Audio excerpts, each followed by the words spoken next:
Olá, oitavo ano. Tudo bem com vocês? Vamos dar sequência às nossas aulas.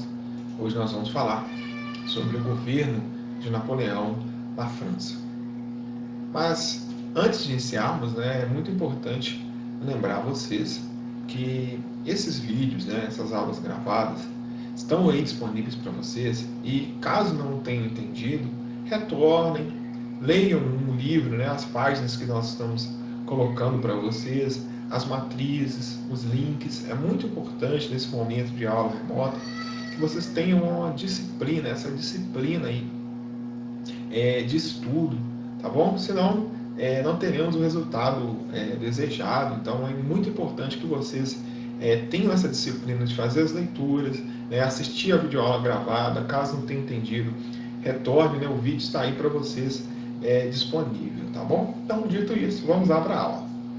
Napoleão Bonaparte, o contexto que fez com que Napoleão Bonaparte chegasse ao poder, está no fim da Revolução Francesa.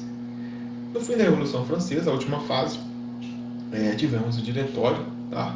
E o poder retornou para as mãos dos girondinos. Mas, nesse sentido, nesse momento, era muito importante garantir a paz interna para manter o esforço da guerra externa. O que é isso? A França tinha várias rebeliões, pessoas insatisfeitas aí com a situação econômica, com a questão do preço dos produtos, enfim, isso é uma crise econômica que acaba virando aí uma crise política. E a França, ao mesmo tempo, ela sofria com as coligações, as monarquias europeias que não queriam que o exemplo do que foi feito na França fosse seguido, se espalhasse para as outras nações europeias, tá? Assim, pessoal, nesse contexto de crise de abastecimento, problemas econômicos, suspeitas de corrupção dentro do diretório, tá? Começa a ganhar destaque Napoleão, que assumindo ali expedições como contra os austríacos na Itália, tá? Ele obtendo importantes vantagens territoriais para a França, recuperando territórios, tá? Napoleão ele comandou também a campanha do Egito, onde ele buscou interromper a rota comercial com a Inglaterra, com o Oriente ali, ele foi derrotado, mas ele tinha bastante prestígio, tá? Isto porque Napoleão simbolizava a vitória e a esperança em um futuro glorioso para a França e os franceses.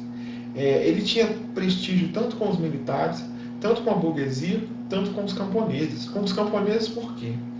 As guerras napoleônicas, as guerras na França no período em que Napoleão era apenas um general, enfim, ela ocorria nas fronteiras da França.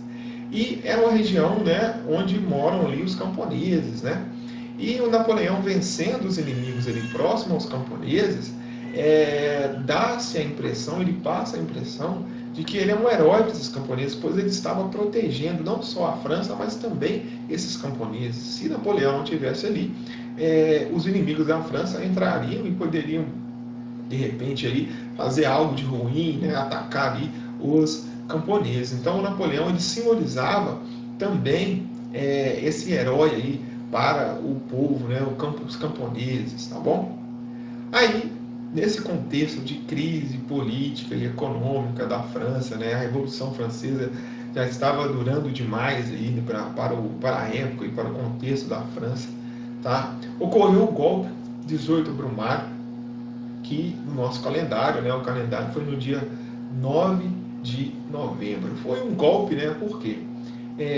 Houve uma reunião na Assembleia dos 500 e Napoleão ele quis meio que apressar a votação para saber o que ia acontecer, se ia acabar com o diretório, enfim, diante daquele contexto conturbado da França. E o Napoleão ele entrou com um exército, com soldados dentro dessa Assembleia, meio que para pressionar. Essa Assembleia foi realizada na presença dos soldados ali, houve uma confusão, enfim. Tá? Fato que Napoleão chegou ao poder na França, estabelecendo o consulado, o Napoleão Bonaparte, mas 3 cônsules. Tá? Então, os outros 2 membros eram ex-integrantes do diretório, né? Mas, na verdade, quem mandava era Napoleão Bonaparte. Né? Eles estavam ali mais para representar ali que Napoleão não tinha um poder absoluto ainda. Tá? Então, vamos lá. O Napoleão, como primeiro cônsul, né? Depois ele se tornou primeiro cônsul, ele que mandava mesmo na França, ele tinha o poder para impor leis, nomear funcionários para cargos administrativos, controlar o exército, conduzir as relações exteriores. Então, olha o poder de Napoleão aí. Aí, em 1799 e em 1800, né, que foi ali no final do ano para a virada, teve a nova Constituição e a atribuição de todos os poderes ao primeiro cônsul. Olha aí. Então, essa Constituição foi para legitimar aí o que já estava ocorrendo aí na prática, né? Então, as principais medidas de Napoleão: ele criou o Banco da França, uma nova moeda, o franco, buscando custear aí os empreendimentos da burguesia e reorientar também a economia nacional, que estava enfraquecida naquele momento.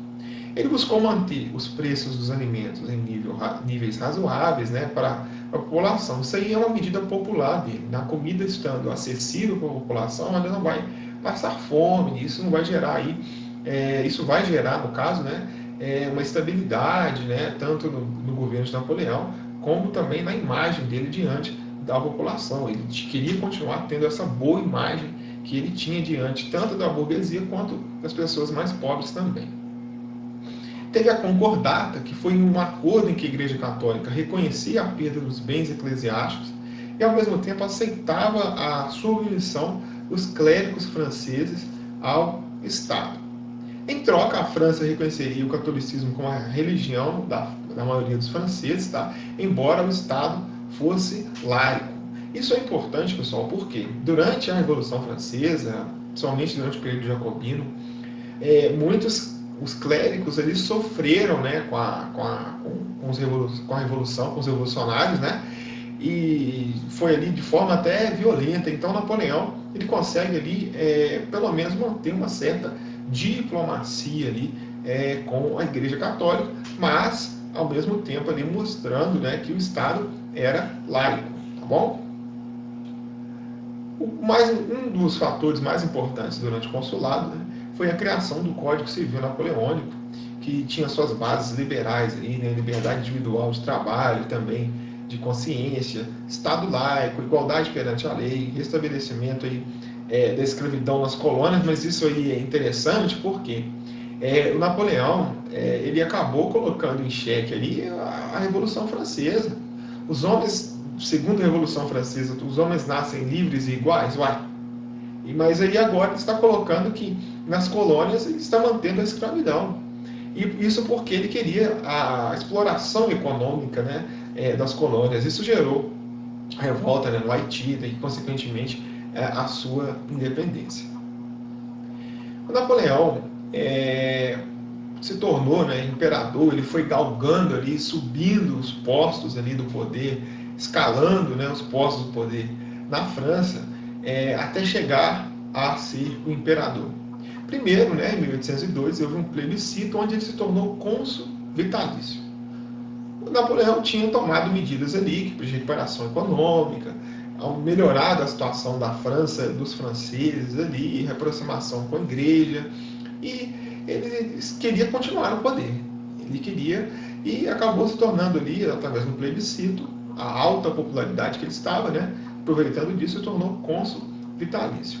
No ano de 1804, ele foi aclamado imperador francês. Então era um retorno aí da monarquia na França, vamos dizer, poucos anos aí após a Revolução Francesa, que acabou culminando aí na condenação à morte dos reis, enfim. Mas ele foi ali o imperador da França, com a intenção de expandir, de industrializar, de fazer a França aí competir, se tornar um império gigantesco aí, não só na Europa, mas também no mundo. Essa coroação, né, foi na Catedral de Notre Dame, em Paris, e o Papa Pio VII esteve presente.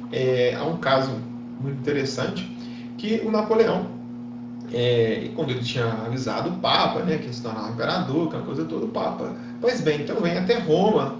E Napoleão disse, não, Napoleão não vai a Roma, Roma vem até Napoleão. Então ele já começou a impor ali que ele que dava as cartas nesse jogo aí, tá?